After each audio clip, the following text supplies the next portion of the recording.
name's Amize Odejayi. I'm Segola Gidon. I am Marlene Abua. And it's Brunch Time! Just a quick... Here she goes. It looks so good! I want to eat. We're going to talk about this in a second, but just a quick note to mention, I hope that our contestant who won the prize 2 weeks ago, the Pre-May Skincare, is enjoying her products. And we will have more giveaways coming up. So please stay tuned, keep in touch, we'll keep you posted of any that are coming up. So please do join in for those. So today, just before we start, I'll let you know what we're eating. One of my favorites, it's a healthy snack. I didn't say you could start. I have to tell them what we're eating first. Okay. Eat, go. Okay. It's okay. So we're eating some quinoa, along with some spinach and some mackerel with a few sprinkles of pomegranate on top. What happened? She's Too good. wasting it. It's so good I'm dropping on the floor, sorry. Yeah, this is just a light and easy brunch time snack or anytime snack, something that you can have, in the middle of the afternoon, or if you just want a light dinner. Easy to make, and we've mixed in a little bit of coconut oil. We've used Afrofic coconut oil. Nice. Really good coconut oil. It's not too strong on flavour, good consistency, and that can be used for hair, body, food, cooking. It's a really good weight loss oil. I know a lot of pregnant women, after they've had their child, they've used it as a way to cook with their food and help them lose weight. Yeah, this is delicious. I'm not That's amazing. I'm not keen on the pomegranate though. You know? Is it because you chew it and then you want to spit it? Yeah, the end. I want to go. I guess most of the rest of it is a softer texture. Yeah. Push. Yeah. Sorry. It has to be sort Can't have of ground pounded jam, soft, smooth, swallow. Do you know, can we have that next week, please? I will make it. You know what? Let's do that. I don't even mind. My God. Let's do that. Pounded yam. We brunch on pounded yam too. Yes. Okay. For A bit real. too early, no? We'll just fall asleep after. Yeah, but Right. it's nice. I just got to take away the I'm not The so keen on the pomegranate. sweet with the savoury, no. but it is really I like delicious. the mix. That's what I like in most meals. I like, a caramelly texture along with like a salty. If it's bacon, you can do this with bacon as well. You can add mango. So mix it up a bit. We're getting Good a snack. sweet. I'm going to try that. You're more of a savoury person, aren't you? Mango. Yeah. But this is nice because you can eat it good. cold. Yeah, and you can pack well it as with hot. you. Really easy before gym. I've whatever. never tried this chinois, but it's nice. Quinoa. Quinoa. Chinois. Oh, I don't know where we found her. I really don't. I've But, never tried. Believe it or not, I've actually never tried chinois. Is Right. this your first time having quinoa? Yeah, I'm sure. Really? I thought I'd had it before. I thought I cooked it for you before. have you not? Do you not? What do you think? You like it? I love it. Yeah, yeah. I think so the protein. smell when Really it's healthy. being boiled. It feels yeah, light. Yeah. I don't feel like it's in my chest. Yeah. Good Sorry, weight loss, you know. So Food. on to today's topic, which Yum. is something quite sensitive. I'm sure that a number of people have experienced this or know someone who's experienced it. It's not always widely spoken about. So we just thought we'd talk about it, discuss our experiences about it. And it's with regards to depression, big subject. So more specifically, in regards to synthetic hormones and how they can affect our mental state. From my personal experience, I know that I've noticed that I'm possibly one of those people who's more sensitive to the fluctuation of hormones. Everybody's got their normal level of crazy, but I almost feel like I've started to realise that those hormones, me taking them myself, can be a bit like I'm on drugs. And I can feel when they're in my body, and I can feel as soon as they leave my body. And I change, and I'm 100 million people, my poor husband, bless him, but I'm 100 million people at a time, and friends. Yeah. It can be really hard, but I suppose with talking about it with other people, you can sort of find a way to realise you're normal. It's not uncommon, and sort of maybe figure out ways to either get help or find ways to manage it yourself. But also, I think like people need to be sympathetic to whoever is being affected by those hormones, because it's a real thing. Yeah. It's not just like, yeah, it's also a mindset, but it's actually something affecting your body. It's chemical, and yeah. you can feel it. I've been on the pill before as well, and I could feel it affecting my state of mind. It was Yeah. awful. Yeah. And then, you know, people, when you get, just get over it, or, you know, cheer up. Yeah. That's the last thing you want to hear. Yeah. It's like, mate, just listen to me and understand where I'm coming from, you know, and then obviously do something about it. But I just find it amazing that we can take something so strong and not really think about what's in it. Take it just blindly and just, you know. And loads of people do. I mean, yeah. girls take it from the age of what, 10? We don't even know what's in it. Gosh. And we, like you said, we all have our, you know, crazy, I don't want to be disrespectful, but we all have our, like, a bit wild ups and downs. It's normal, yeah. But some people may not even know they're going through this stuff. Yeah. And did you say that you felt it more after you had... I definitely... I think it may be a combination of me becoming more self-aware.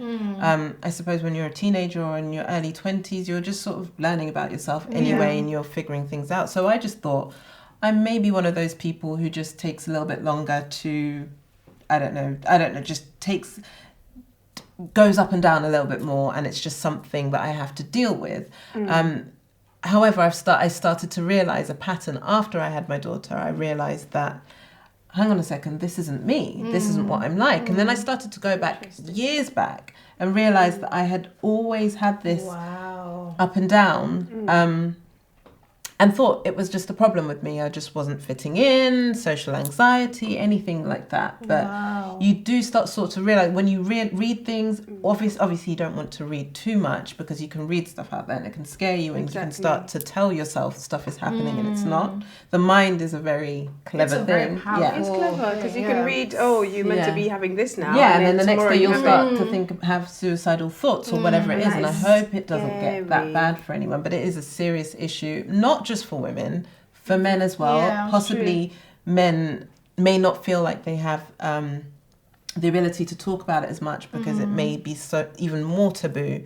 But it's also not handing out the depression card like, it's a grey day, I'm depressed. They are two very different things. There's low and there is something that you really struggle to come out of, and that can be brought on by the things that we're putting into our bodies. So some people might just think you're being negative, but really it's actually something that's a lot deeper. It's a chemical process that's just beyond you. You don't even know that you're just living or just existing, as it were, and having these thoughts and thinking that they are perfectly normal. Which is actually extremely scary. It is scary, and I mean, I've been at points where I've been scared of the thoughts that I've had when I've come back to myself and thought, oh my God, I can't believe I thought that. I don't know if either of you have experienced this specifically with hormones that you've taken or just in your normal cycle, or if it's something that...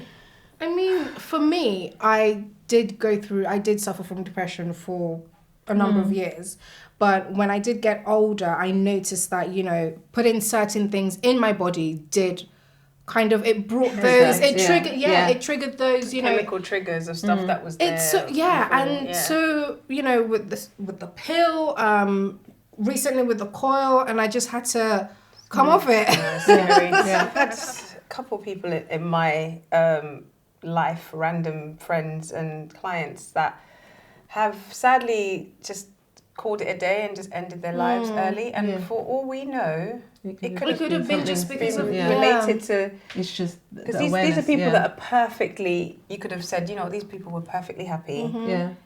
But then, and that's what they're very good at. And because every time, you know, people were like, "Oh, happy Seggy, she's always happy," but really inside, you don't know what I was thinking. What efforts they're going through on a daily basis. To save face. And it's also when it looks from other people's point of view that they've got the perfect life. It may even be harder when, you know, you seemingly have the perfect life, seemingly have everything going for you, a good job, good career, great family, like all those things going for you, maybe on holidays, lots, or everything that you want in your life. However, you feel selfish to be able to say that I'm low. And I just think that, the more it's spoken about, the more normalized it would become. And not to say that it's an excuse to stay where you are, it's just knowing to get help. There's certain questions you can ask yourself about whether, you know, is this just a low? Am I just feeling this or that? And it's just more about knowing yourself, which to some extent comes with age and also comes with comfort in who you are and what you're about. And not feeling ashamed, because for the longest time I was ashamed that I went through depression. Yeah. I was just like, but people like me don't go through it. Why am I going through it? Yeah. Because I have a beautiful family, Exactly, you know, I have what seemingly, you know, other people, was the perfect life, and yet still I'm having these thoughts. Right. So for the longest time I couldn't talk about it, couldn't talk to anybody about it until recently. And now, and even still, sometimes it makes me really uncomfortable. Like earlier on when I went to visit my midwife, they asked, you know, if I'd ever suffered from depression, and I couldn't even talk about it then. And my husband was just like, baby, it's fine, you know. Yeah. And they were like trying to get information from me, and I was just like, I don't really want to go into it. I feel embarrassed, taboo. And it's like you said, it's like a first world problem. It does come across that way sometimes. You know, oh, does this happen in developing countries? Do people have time to be sad, or are they not thinking about other things? But I do think it is something that perhaps in those countries, because it's not spoken about, it's seen as something else. It manifests in other ways. Maybe it's someone who's an outsider in a village, or someone who's regarded as a bit crazy or a bit snappy, or that weird woman that lives over there. You know, and it could just be the same thing. And yet again, it also could be because in the Western world we are exposed more to these synthesized hormones, and it's in our water, it's in our food. That's why I stopped eating meat. And we go organic with quinoa. Yeah. With quinoa. Yeah. I don't know, I've just been looking at your macros. It looks delicious. Sorry. She took the meat to me as well. And you don't even eat meat, just the fish. And I'm the pregnant one. Just the fish one. Okay. Yeah. Sorry, it was just talking to me. That I'm taking this one now.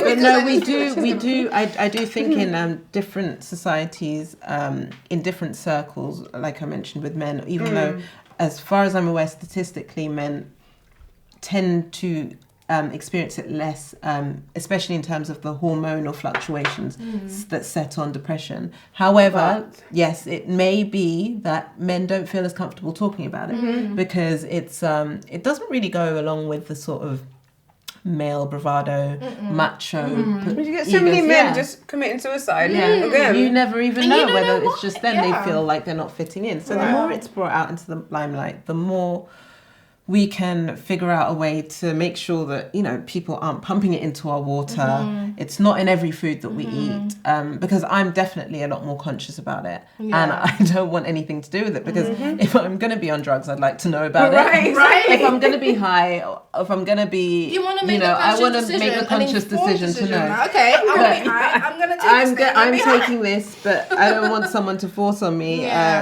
Class A type drug. Exactly. But just telling me that it's gonna, you know, prevent me from having children when I don't want to have children at the moment. So it's like a class A type drug, because it really does have mind altering, damaging effects on you. Not to marginalize those who actually need to take these pills for whatever reason, but just know what you're taking. I guess that's the moral stance I've got.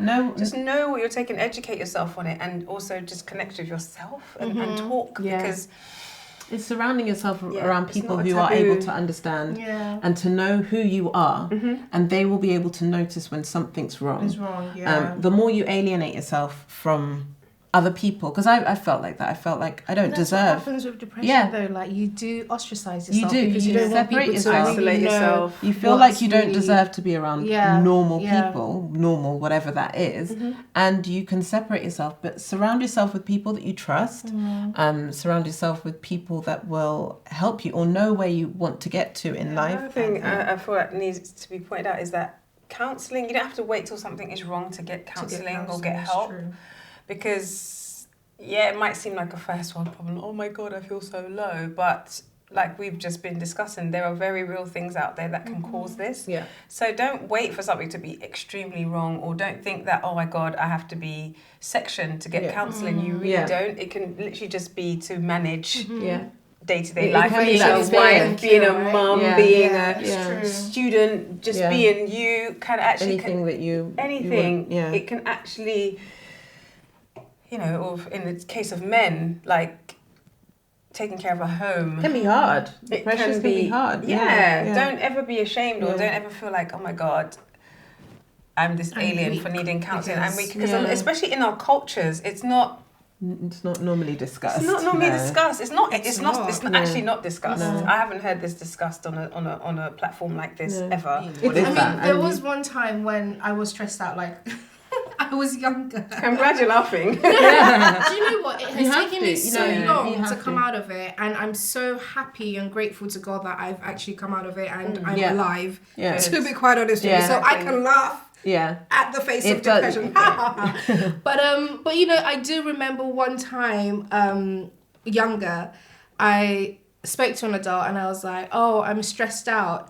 And he was just stressed like, out. "What do you know about stress?" Yeah, yeah. And to me, I can and leave you over the edge. exactly. I had a And yeah. after that, I did not particularly want to go to any adult to tell them that I'm feeling this Yeah, way. so I'm you feeling manage it. low. So you I feel pretend. like I want to kill And that myself. I just- feel like I And want. this is at what age? It just adds up. Yeah. Well, yeah. Sorry to talk about people that killed themselves. Yeah. A friend of mine at the age of 11, I sat next to him at school, and one day he didn't turn up, and found out that he hung himself, and I was just like, I didn't know what suicide was at that age, so 11. That's so sad. So you know, That is We need so to- I sad. I think digress, we just need to but it- protect ourselves. Yeah. Also Talk to our protect our children as well. Talk to them. It's and it's when communication. your kids come to you and they're like, "Mum, I feel a certain way," sit with them, Listen. Yeah. and try Something to to say. understand Yeah. what they're trying to say. Don't just Yeah. dismiss them and be like, "Oh, what do you know? You're only 10 years old." No. they actually Depression can start experiencing at things. any age. It can. You know, so it's just about educating yourself, listening, communicating, and just making the topic not so not taboo. so it's Don't it's push not it taboo. underground. But onto it's a deep subject. But I hope one way or another someone has been encouraged by this to either seek help or just feel that they're normal one way or another and not alienated. But yes, on to other things. Something exciting that I'm thinking about this week, and I'm not sure how you guys are going to feel about this, but I'll mention it to you anyway. It's our